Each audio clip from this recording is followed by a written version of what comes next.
I spent some time looking at maps over the weekend. And if I've gone through this before. In fact, back when Bush was talking about war and when we had the war in Iraq, I went through some fairly lengthy explanations about this on this program that deserve revisiting. There is cheap oil and there is expensive oil. And cheap oil is very, very profitable oil, and expensive oil is not so profitable oil. Okay? All over the Midwest, for example, where I grew up in Michigan, there are capped oil wells. There's still oil in the ground. It's just that enough of it has been pumped out that the wells, you know, the pools at the base of the wells are like half full or quarter full. And in order to draw that oil out, you've got to suck really hard on that straw, which means you hook a giant pump up to it. And the pumps are typically run by electricity or gasoline, and the pump then draws the oil up, you know, to the surface and loads it onto a truck, and off it goes. And depending on how hard you have to suck on that straw, that depends on whether or not you open that oil well up. I mean, there's oil wells around the Midwest, in Pennsylvania, and from Pennsylvania all the way out to Nebraska, there are oil wells and many of them down in Texas and Oklahoma, where the cheap oil got pumped out. When the wells were first punched, the oil actually came out under pressure. It didn't cost anything to pump it out. You just had to capture it. Remember the geysers, right? They weren't called geysers. What were they called? When you drill a well and it would just explode oil all over the place. And gushers, yeah, they were called gushers. And back in the day, you see the old pictures from the late 19th century of a bunch of guys standing around with an oil well spraying oil all over the place, and everybody's going, woo! That oil costs nothing to pump, or very little. Might cost 50 cents a gallon or a barrel to pump. But when that well's half empty and you got to suck on that straw, you got to hook a motor up to it, a pump, that oil starts costing $5, $10, $15, $20, $25, $30 a barrel to get out of the ground. Now, when oil is selling for $30 a barrel and it's going to cost you $30 a barrel to suck it out of the ground, that's when you put a cap on the well. When the price of oil goes up to $100 a barrel, that's when you open that well back up. But it's still costing you $30 a barrel to suck it out of the ground. So, in the Middle East,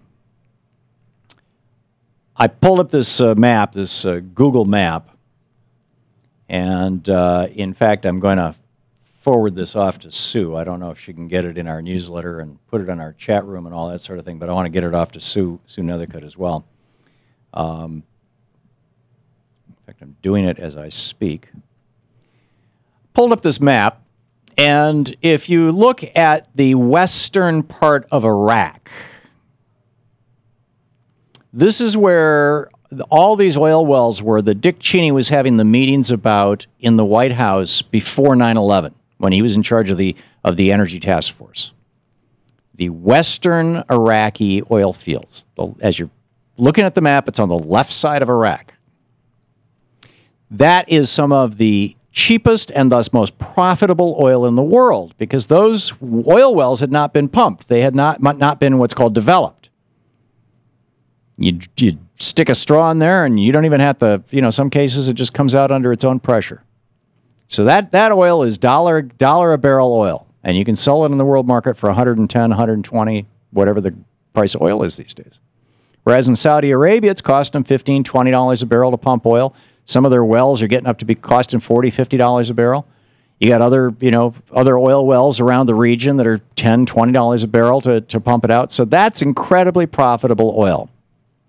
Now, if you look at that map of western Iraq, you notice that if you wanted to get that oil out of Iraq, there's really just a couple ways to do it. If you pull back a little bit on the picture, you can go to the south and east and basically down where Kuwait is, and you can take it into the Persian Gulf. The problem with the Persian Gulf is that Iran controls it. Half of the Persian Gulf is the southern half of Iran. So if you take it to the east, it's kind of dicey. Plus, it's a long way from Europe.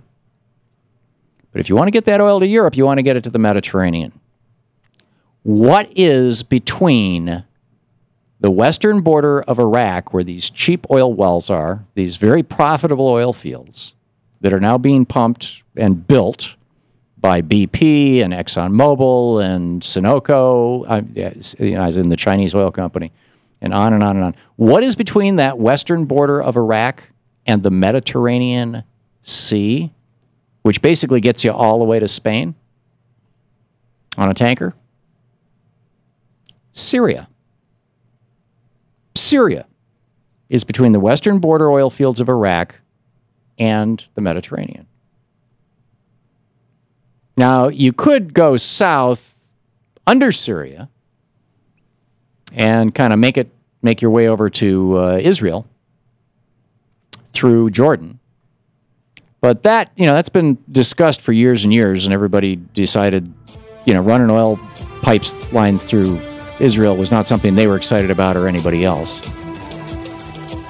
And you could try to go north around Syria, but you'd have to go up into Turkey, and you'd have to go up into the mountains of Turkey and then back down. That's going to get very expensive. But you can run right through the middle of Syria, right from those western Iraqi oil fields into the Mediterranean.